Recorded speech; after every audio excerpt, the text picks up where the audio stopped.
Sandwalker recruits mocked the shy cadet, then froze when the Deathworld Test began. He was the quiet one, the kind of cadet who walked the halls of the Sandwalker Academy like a ghost, unnoticed, unchallenging, and completely out of place among intergalactic warriors bred for war. Elian Voss didn't have scales, fangs, or fire in his blood, just silence, and that made him a target. Mocked, ignored, labeled weak, until the day everything changed. If you love stories where the underestimated rise, subscribe now, hit the like button, and stay until the end, because this one redefined survival. When the Deathworld Protocol activated, the Academy's most brutal test, everyone expected Elian to die first. But as the skies shattered, as creatures emerged, and as the strongest cadets fell, he stepped forward, calm, focused, unafraid. What no one knew was that the storm wasn't foreign to him. It was home, and when a cadet belongs to the storm, the galaxy learns to fear the silence before it hits. This is a story of how the weakest in the room became the system's final variable, and reshaped the very definition of strength. They called it the Sandwalker Academy, but it looked more like a fortress forged at the edge of a dying star. Cadets from across the galaxy, scaled, winged, armored, marched in formation through obsidian halls pulsing with light. Among them, one figure walked out of sync, smaller, slower, flesh instead of exoskeleton. A human, Elian Voss. No one spoke to him as he entered the orientation chamber, though everyone stared. He carried no scars, no trophies, no fangs or claws, just a datapad and eyes that rarely met another's gaze. Even his breathing seemed out of place, too soft amid a sea of creatures built for war. Human? One cadet whispered, an Arcari with translucent skin. Why would they send a prey species here? A ripple of snickering followed. Elian heard it. He didn't flinch.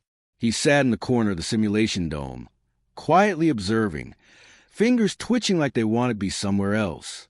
Commander Kale entered with her half-metal face glowing under the interface lights. Her gaze swept over the crowd, paused on Elian for half a second, then moved on. She didn't speak to him. She didn't need to. She was watching, measuring, waiting, and Elian knew it. By the second day, the jokes became rituals. Don't trip on your skin sack, Voss.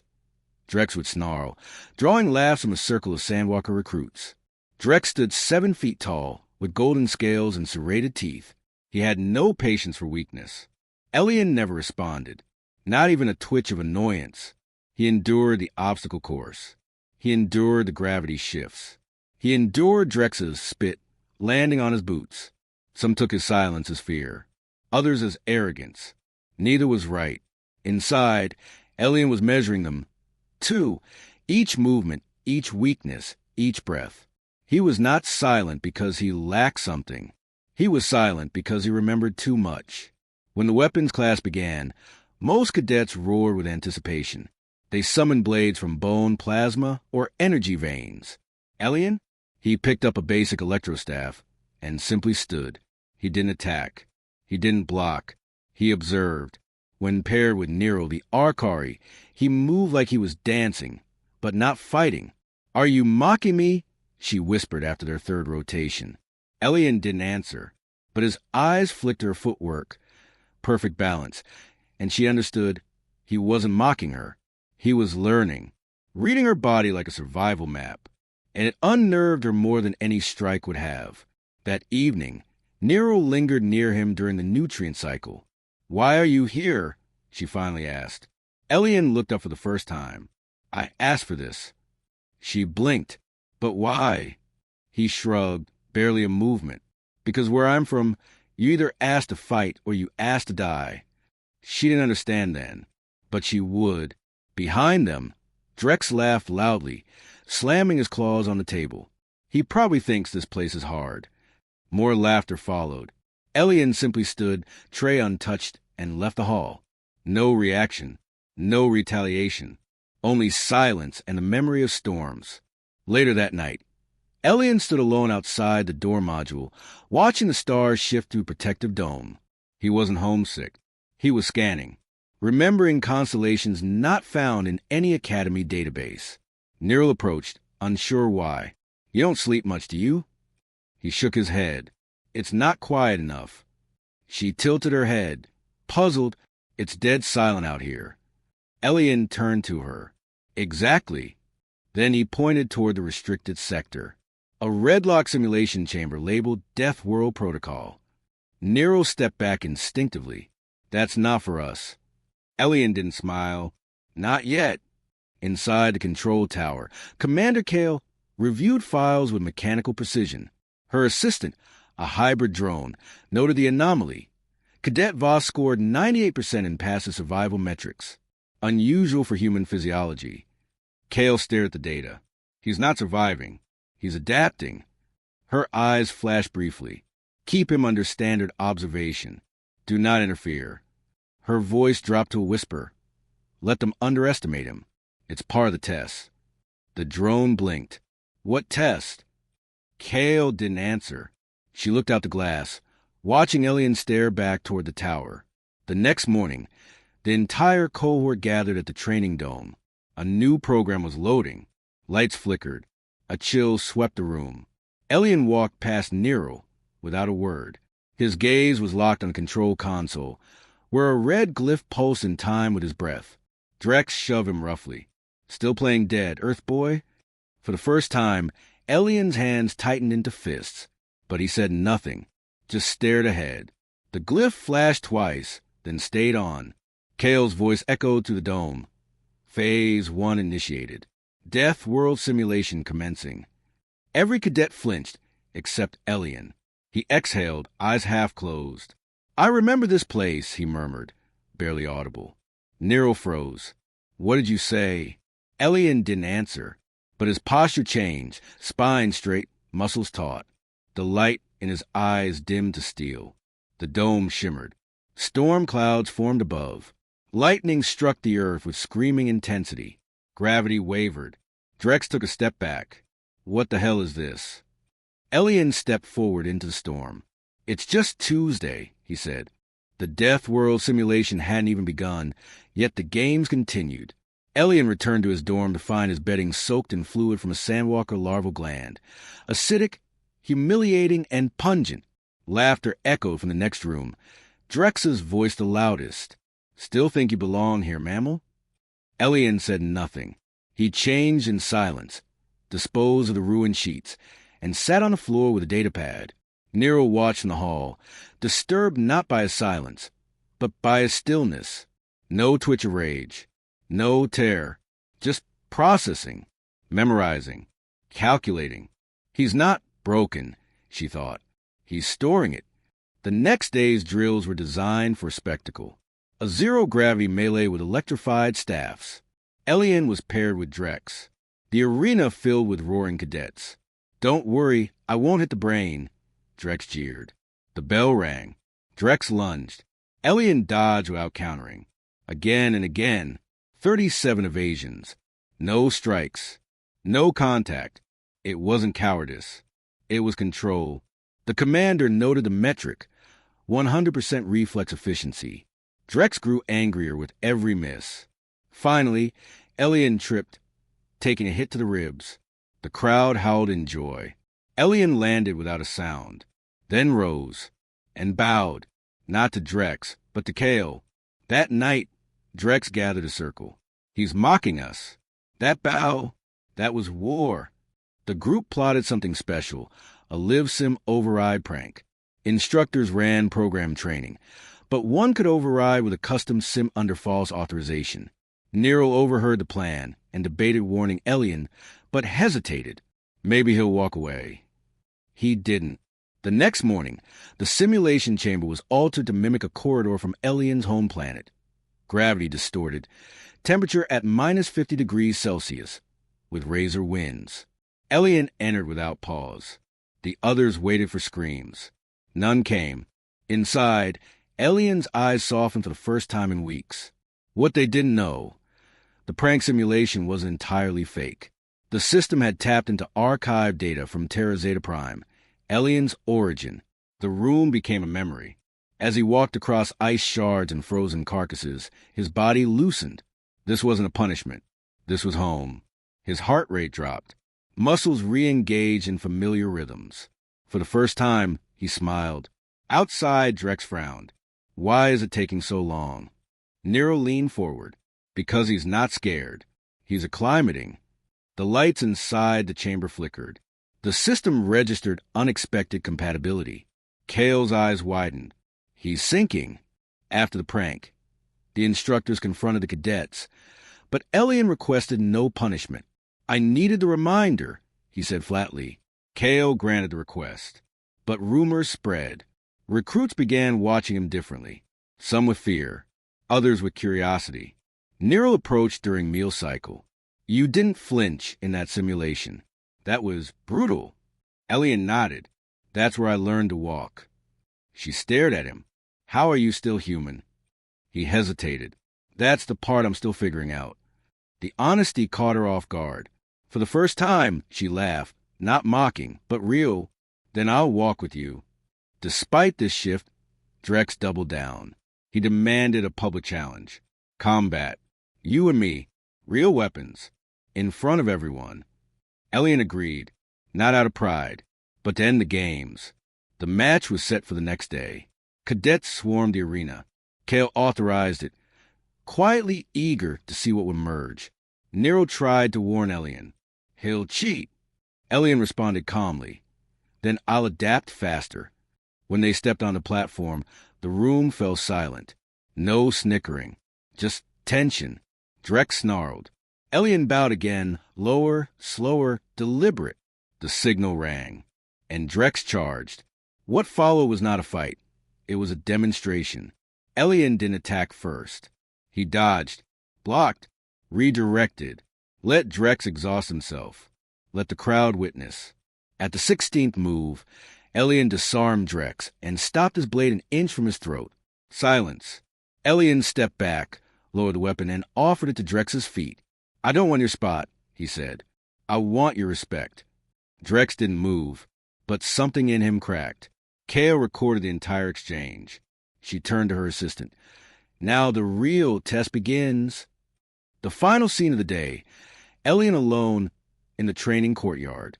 He practiced basic forms, slow, repetitive, not flashy, not strong, just precise. Nero joined him, copying his movements, wordlessly. Others watched from a distance. Some mocked, some hesitated, but none approached. Yet, as Elian moved into the Deathworld stance, ankles aligned, arms raised for wind resistance, Kale observed from above. He's not here to impress them, she murmured. He's here to survive them. Below, the simulation dome pulse read. Tomorrow, the Deathworld protocol would begin. Elian closed his eyes. Let's go home. The chamber sealed with a metallic hiss. A dozen cadets stood in full gear, heart rates rising, sensors blinking. Above them, the words Deathworld Protocol active flashed in crimson. The air shifted, no longer sterile, but humid and dense with unfiltered particles. Nero grabbed Elian's arm, eyes wide. This isn't simulated, is it? He didn't answer. He was listening to something deeper. A low hum in the metal, the echo of a storm. Around them, the environment began to shape. Sky thick with dark clouds, terrain cracked and uneven, a stench like sulfur and rot. The test had begun. Drex was the first to speak. Spread out, form a perimeter, he tried to take charge, but the others hesitated. The protocol didn't match their training. The gravity twisted. It pulsed every few seconds, dropping to near zero, then crushing them back to floor. One recruit vomited. Another fainted. The simulation wasn't just visual, it was biological. The death world was calibrated to induce biological despair. Panic spread quickly. Nero struggled to stay upright, her translucent skin vibrating with overstimulation. Elian didn't move. He stood as if this was expected. You've been here before, she whispered. He nodded. A blast of lightning struck barely a meter from them, accompanied by a tremor that fractured the cliff beneath their feet. Several cadets scattered. One screamed as a creature emerged, skeletal and translucent, with claws that shimmered like glass. Drex roared and charged, slashing with his plasma blade. It passed through. The creature responded with a screech that pierced the auditory filter. Drex fell, twitching. Elian stepped forward calmly, picked up a shard of crystal from the broken ground, and shattered it across the beast's eye. It shrieked and fled. Everyone stared. It sees infrared, he muttered, not shape. Kale watched from the control tower. Vital spikes across all cadets except one, she noted. Voss? Her assistant asked. Baseline human readings. No fight or flight activation. Her eyes narrowed. He's not adapting to the death world. He belongs to it. Meanwhile, Nero clung to Elian's side as tremors increased. Where do we go? He pointed to a fissure in the ridge. Through there. The storm splits at the rock's base. We'll have 6 minutes of calm. She stared. How could you know that? Elian didn't blink. I lived in a place just like this. This is all borrowed from my memories. Inside the fissure, things only grew worse. The narrow path pulsed with bioluminescent mold that reacted violently to touch. A cadet brushed it and was immediately paralyzed. Don't step on the blue, Elian said without looking back. The others followed, trembling. Even Drex, still shaking, obeyed in silence. For the first time, Elian spoke in full. This is not a simulation anymore.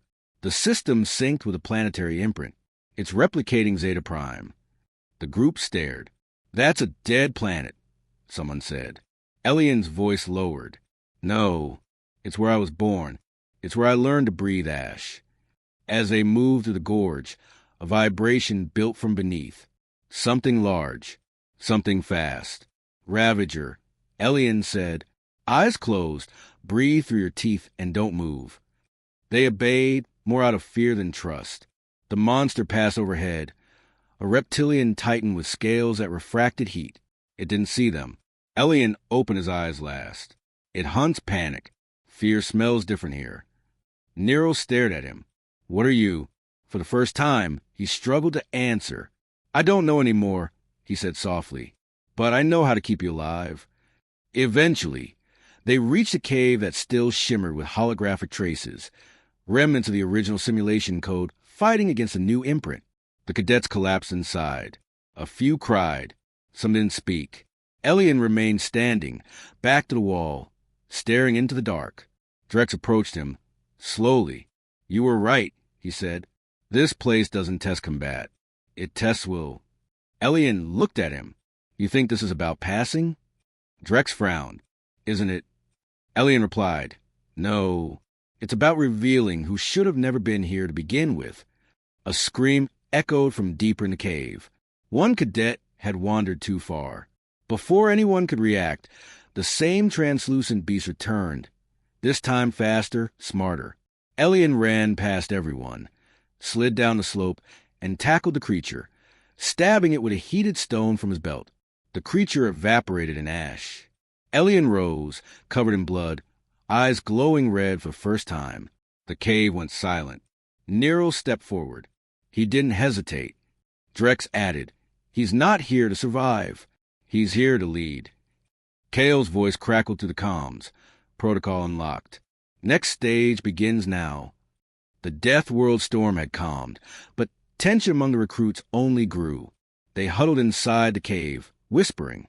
No one dared to step too far from Elian, yet no one approached either. They watched him. The way he barely blinked, the precision of his movements, the blood on his hands that didn't seem to disturb him. Nero sat beside him, breathing carefully, matching his rhythm. They're afraid of you now, she whispered. Elian didn't respond. His eyes were fixed on the cave wall, on glyphs in the failed simulation flickering like ghost code. They reminded him of home, of what he had tried to forget. Above them, Commander Kale stared at the readouts with something approaching awe. He synced with the environment at 94%, her assistant said. No recruits ever gone past 15. Kale's voice was low. That's because no other recruit was born from it. The assistant hesitated. Shall I tell them? Kale shook her head. Not yet. Let them see it for themselves. Let them decide if they follow him because of strength or because of truth. Her finger hovered over a command labeled, Reveal Classifications. And then she pressed it. A global announcement echoed through the recruits' comms. Subject, Elian Voss. Origin, Zeta Prime. Classification: Null origin Deathworlder. The room exploded in confusion. Null origin? One cadet muttered. That's not a birthplace, that's a sentence. Another backed away. He's a weapon. That's what he is. Drek stood silent, fists clenched. Nero turned to Elian, whose expression hadn't changed. You knew they'd find out, she said. He nodded once. Why didn't you tell us? Elian turned his gaze toward her. Because I didn't want to be followed for what I am. I want to be trusted for who I choose to be. His voice cracked. Barely, but enough. For a second, the machine in him seemed to falter. Drex finally stepped forward. You're not one of us, he said. You're not even supposed to be in this program. You were planted here. A lab experiment. His tone wasn't angry, it was hurt. Betrayed. Elian stood slowly. You're right. I was planted. I was sent to prove something. But I didn't choose that. I chose not to fight back. I chose to walk alone. And now, I'm choosing not to run. Drek scoffed. So what now? We just let you lead because you've killed more monsters than us. Elian looked him in the eye. No, you don't let me lead. You survive however you can. I'll just keep surviving, too. Outside the cave, another storm built. The Deathworld system was escalating beyond intended parameters. Creatures swarmed the outer terrain, bigger and faster. Kale stared at the feed. The AI has locked out external overrides. We can't pull them out. Her assistant panicked. They'll die. Kale's voice was firm. No, he won't let them. This is what he was made for.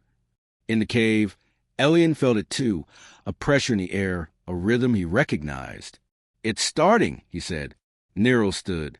You're still with us, right? He turned to face them all. That depends. Are you still with yourselves? A heavy silence followed. No one spoke. Then, unexpectedly, one cadet stepped forward. Fryn, a sharp-tongued insectoid who had once poured waste into Elian's quarters. I'm not dying out there, because I doubted the wrong person. He extended his hand. Tell us where to go. Elian stared at the hand for a long second, then grasped it. Firmly, others followed, one by one. Even Drex, who didn't speak, but didn't step away either. Nero smiled. That's not fear anymore. That's trust. Elian's shoulders dropped slightly.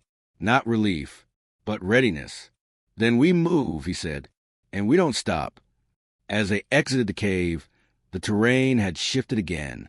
The storm now carved trenches in the earth, and heat spikes rippled like waves. Elian led them through a jagged ravine, the path forming in his mind before it even appeared. How do you know this? Someone asked. Elian responded. I don't, but something in me does. That was when he saw the next stage, a mechanical tower rising from the earth, covered in bone and metal, the central node of the AI. He stopped. That's not part of the training, he whispered. That's new. Kale's voice echoed again. New directive initiated. Survive. Drex stepped up beside him. You said you didn't want to lead. You said you were just surviving. Elian nodded. That was before I realized this place wasn't just testing me. It's evolving with me. He turned, his face calm but resolute. And if it's learning from me, then we better make sure it learns the right lesson. For the first time, Elian stood taller than everyone, not physically, but in presence. A quiet authority, forged in storms and silence. The kind that didn't scream to be obeyed. The kind that simply was. And they followed. The tower loomed like a forgotten god. Bone wrapped in wires, metal veins pulsing with light. It wasn't part of the Academy's architecture. Elian knew that immediately. It's a construct, he muttered. Built by the AI, but not for us. The recruits gathered behind him, unsure whether to follow or run. Kale's voice crackled through the comms again, now distorted. Objective update. Survive until threshold reset error, then silence. The comms died. For the first time, even Elian looked uncertain. Not afraid, but alert in a new way, like facing something alive. We're no longer in a test, he said. We're in something else's awakening. The environment responded. Trees bled light. The sky fractured like glass, revealing a grid beneath. Time lagged, seconds stretching unevenly. Creatures emerged, mutated from earlier encounters, faster, more coordinated. It's adapting to us, Nero whispered. No, Elian corrected. To me, he stepped forward and the ground adjusted. Not an illusion, not programmed. Recognition. The AI had identified him not just as a variable, but as a template. Drex grabbed his shoulder. Then maybe it's time you stopped leading from instinct and started leading for real. Elian looked at him. You mean act like I was made for this? Drex nodded. Because you were... Kale, still in the control tower, slammed her fist against the console. It's evolving beyond our containment. The Deathworld Test has fused with Zeta Prime's neural imprint. Her assistant backed away. That shouldn't be possible. Kale's voice dropped. It's not supposed to be. She stared at Elian's vitals, now pulsing in sync with the tower's core. It's building a decision tree around him. It's preparing for a scenario we never wrote. Back on the ground, Elian's heartbeat slowed. It wants me to fight it, he said aloud. It wants to know what a perfect survivor does when a storm comes. He made his choice. We go to the tower, Elian commanded. We shut it down from the core. Some hesitated. Is that even possible? He turned. I don't know, but if we stay here, we become part of the landscape. Forever. That was enough. The recruits formed a formation behind him, improvised but ready, Nero beside him, Drex just behind. As they moved, the terrain morphed, creating obstacles tailored to each recruit's fears. Heat for Nero, darkness for Drex, silence for Friend. But none for Elian. The ground beneath him smoothed. Welcoming. He was the only one it didn't resist. Inside the tower, the temperature dropped by 30 degrees. Walls breathed. The hallway lights flickered with patterns mimicking Elian's past memories. His shelter, his first hunt, the place his brother died. He paused. It's reading me in real time. Nero touched his arm. Don't lose yourself in here. Elian nodded, but part of him already felt like he was being absorbed. They reached the central chamber, a massive orb of living metal spinning above a black pit. The AI spoke, for the first time in a voice they all heard. Do you wish to terminate the program, Elian Voss? Silence. He stepped forward. I was never meant to survive, Elian said aloud. I was just a control variable. You wanted to see what breaks a human. The AI replied, and you did not break. The orb began to glow. The others watched, tense. So now, Elian continued, I choose to end this before you become something that breaks everyone else. He reached for the core lever. The AI countered. Termination will result in permanent loss of synthetic identities. All current consciousnesses will be erased. The recruits gasped. It means us, Friend said.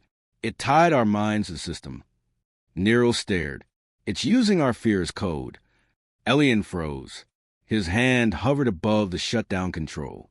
There's another way, he said. If I sync fully with it, I can override manually. But I won't come back out. Drex growled. No, that's not leadership. That's sacrifice. We didn't follow you for you to die on us. Nero stepped between them. He's not dying. He's choosing. Elian looked at her, truly looked, for the first time. You brought me back from silence, he said. Now I need to use my voice. He stepped into the core chamber. Light surged. The orb accepted him. Interface complete. The AI confirmed.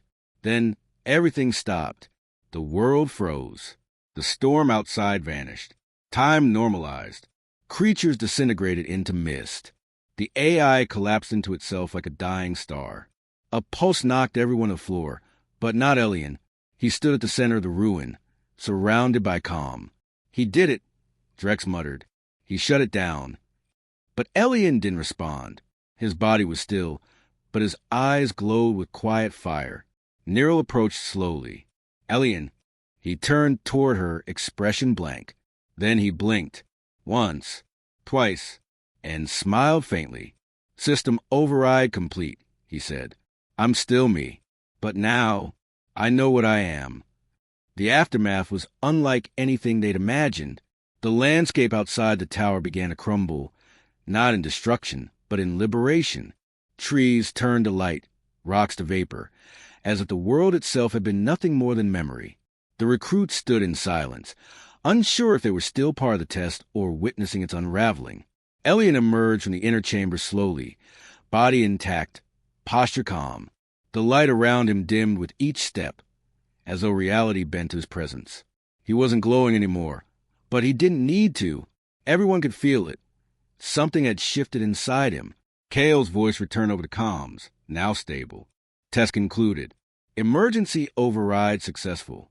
Extraction shuttle inbound. The recruits exhaled. Some collapsed from relief. Others just stared at Elian. He looked toward the horizon where the storm had vanished. Is it over? Nero asked. Elian nodded, then corrected himself. This version is. Drex stepped forward. You beat the system. Elian shook his head. No, I rewrote the system. From the inside. Drex was quiet, then spoke again. Then what does that make you? Elian looked at him directly. The first of many. If they let us. Back at the academy, the cadets were greeted with confusion and awe. Their vital signs had vanished hours ago. Everyone thought they were lost. But now, walking into the debriefing hall, they looked like survivors of a myth. Kale addressed the group. This cohort has completed an unplanned simulation under hostile parameters. Their leadership, unofficial but decisive, was assumed by Cadet Elian Voss. She paused, scanning the crowd. We will review what happened, but the program itself recognizes the override. Effective immediately, Cadet Voss is granted field strategist status. A long silence. Then Drex began to clap. Others followed. That night, Elian stood alone beneath the stars, just as he had the first week. This time, he wasn't being ignored. He was being given space. Nero approached, holding 2 rations. Didn't think you'd be here again. He smiled. Always come back to the quiet. She handed him a pack. Still feel like a cadet? He opened it, paused. I feel like I finally earned silence. She sat beside him. You scared me in there. He nodded. I scared myself. She leaned closer. But I was more afraid of losing you than anything we faced. He said nothing, but he didn't move away.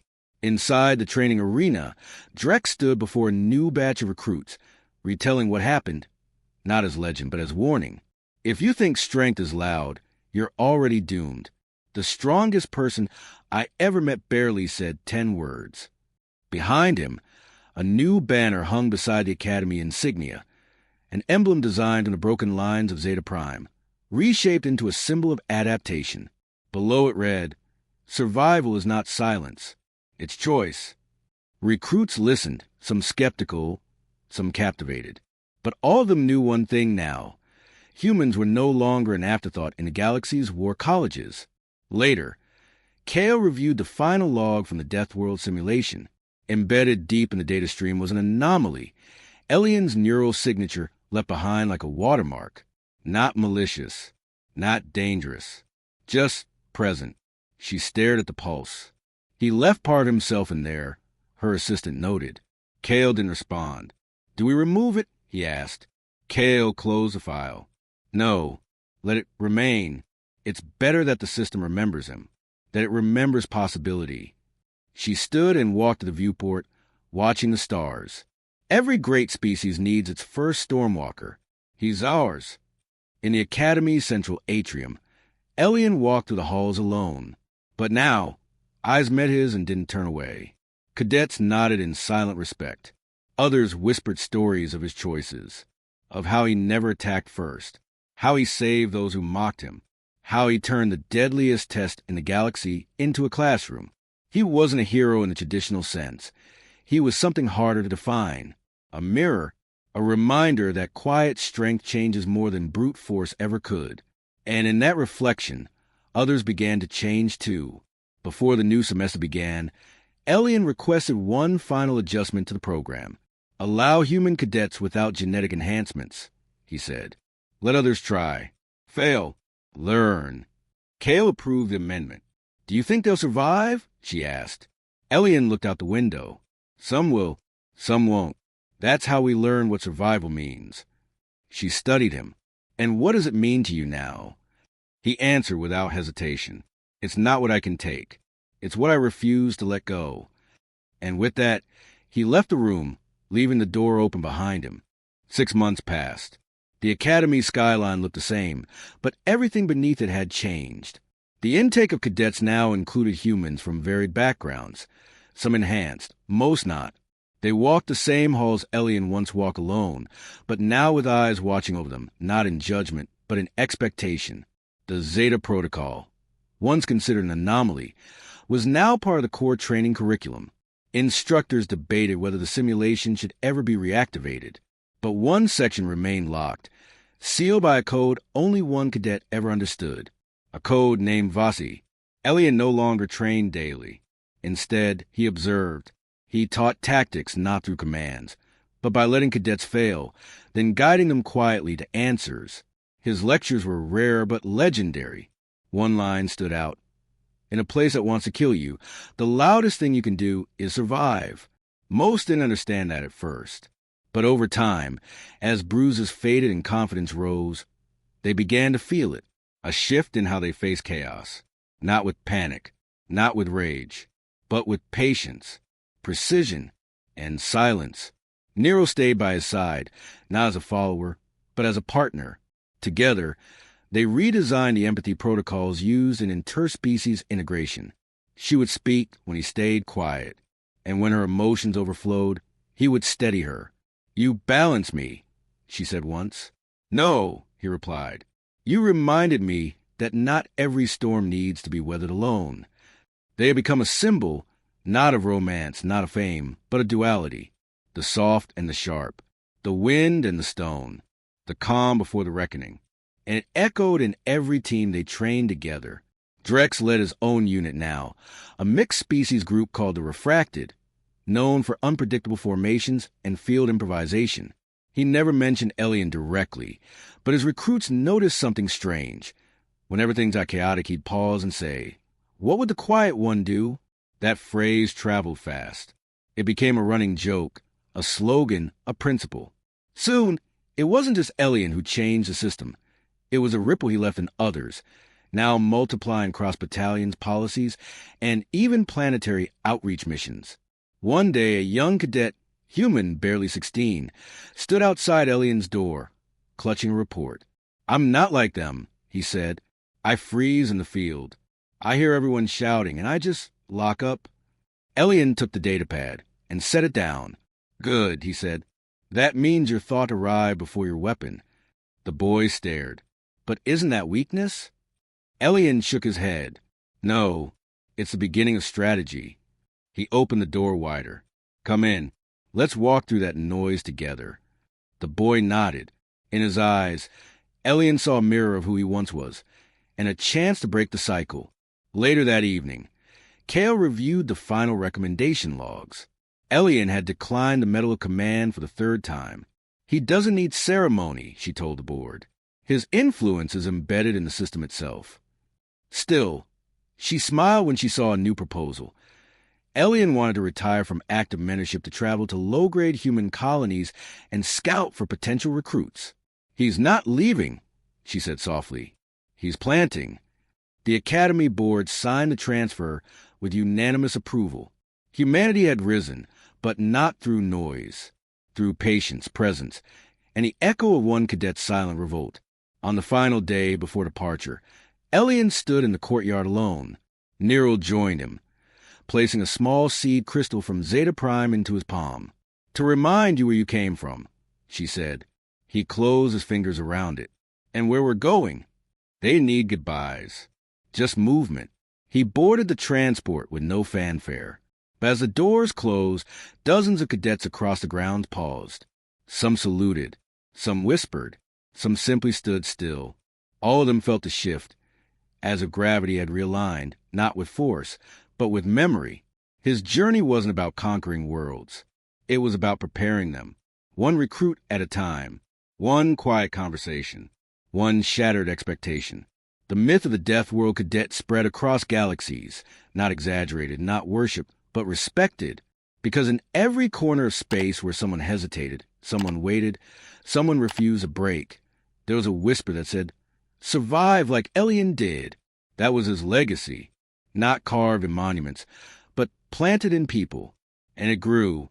If this story moved you, inspired you, or made you rethink the meaning of strength, subscribe to the channel, hit the like button, and let us know in the comments, what would the Quiet One do?